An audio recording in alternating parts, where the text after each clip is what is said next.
got the Multijoy Spaniel out here with me today, and before I test drive it, let's talk about where you can and can't go on any bike on the beach, whether it's a mountain bike, a regular fat tire bike, or an e-bike. Stay tuned. I'm out here on the beach today to test drive my Multijoy Spaniel, but before I get into that, I want to talk a little bit about where you can and can't drive either a mountain bike or a fat tire bike on the beach. And it all has to do with angle of the beach and the softness of the sand. So when you look down the beach, you can see that the angle goes down. And if you were on this in a mountain bike, the tires would dig in and you wouldn't be able to go very far. But on a fat tire bike, that overcomes some of the issues with slope. But that doesn't mean you can drive your fat tire bike anywhere. In fact, there are places where you need a powered e-bike like the Multijoy Spaniel versus a human-powered e-bike. And let me show you that in detail right now. So you can see out here that the tide has gone out and there's an extensive flat shelf off to my right. Now that would be great to drive just a regular mountain bike on, but look at it now as the tide comes in. It's full of water and there's no way you're getting back on a mountain bike through that water. Then we hit the slope here, and as your mountain bike goes on the slope, the tires dig in and it's going to slip. That's where a fat tire bike comes into play. So you've got the hard pack down there, you've got moderate hard pack here, and then as you move up the beach, it starts to get a little bit mushy. And the tell on that is when you look at footprints, the more the footprint digs in, the more mushy the sand gets. Until we get all the way up here to the top, you can see how deep that footprint goes in. Now a regular fat tire bike will have a hard time getting through here. It'll be hard to pedal because the tires are going to dig in. But my Multijoy e-bike won't have any problem at all. Then you move farther up and you can see it gets even softer. Again, no problem here with an e-bike. But then once you get up into the soft sand, this is no go for anything. You know, this is treacherous. You're going to slip in this. Now I know there's a school of thought that says, well, just let some of the air out of your tires and you'll be able to go into the soft pack just fine. Well, that's true in a four-wheel drive vehicle because it's a stabilized platform. But on a bike, you have those two wheels and you're going to be off balance in a heartbeat. So the key on driving an e-bike on the beach is to make sure you're back to the parking lot before you're forced up into the soft sand. So now that we know where we can and can't go, let's see how the Multijoy Spaniel handles all this. We know we can handle this moderate pack just fine. Let's move up the beach into moderately mushy. You could still get through here in a regular fat tire bike when you look at the depth of the footprints.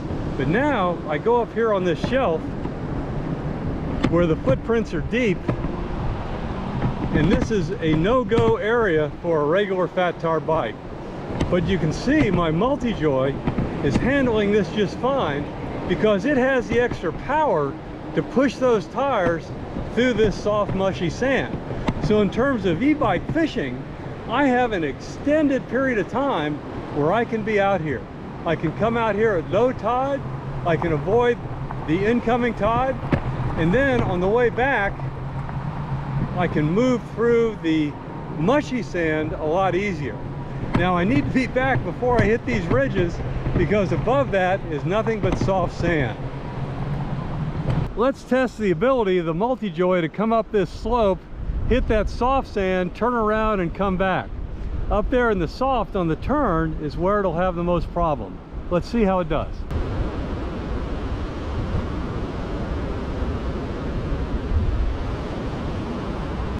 Just to make the point on the density of the sand, this is where any fat tire bike could go.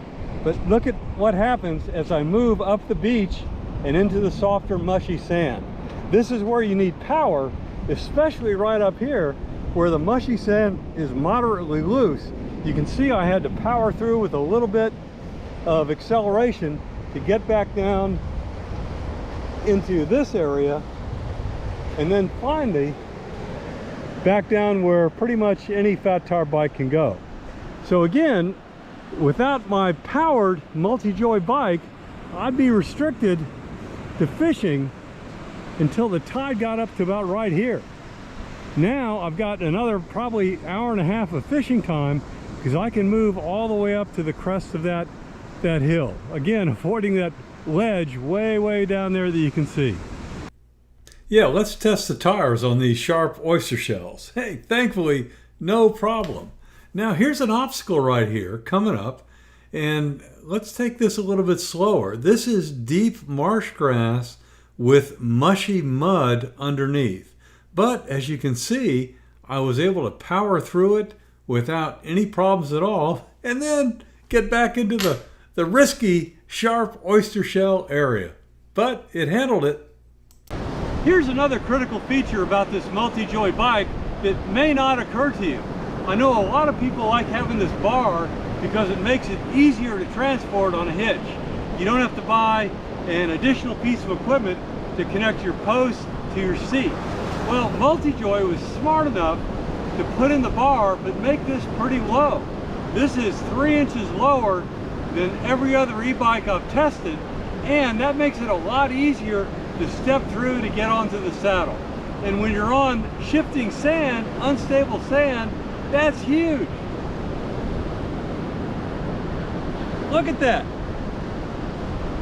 I don't have to lift my leg up that high. I can pop right through here, and I'm 70 years old. As I get older, that's going to be more important than ever. Yep, with my Multijoy Spaniel, I can go where only the boats can go. Look at all these boats parked here along the shoreline. There's no access out here other than by walking or taking a bike. And this is about 2 miles away from the parking lot. What's my final assessment of the Multijoy out here on the beach? Well, I love it. It moves, it deals with the soft sand, and most importantly, it gives me the additional stability I need when I go across this bar right here to get on and off. I'm much less likely to slip in the sand. And it doesn't need that extra attachment to haul it on my truck. So I'm going to give this an unequivocal thumbs up as a fat tire beach bike. Comments? Do you have experience with this bike? Throw it down below. Thanks.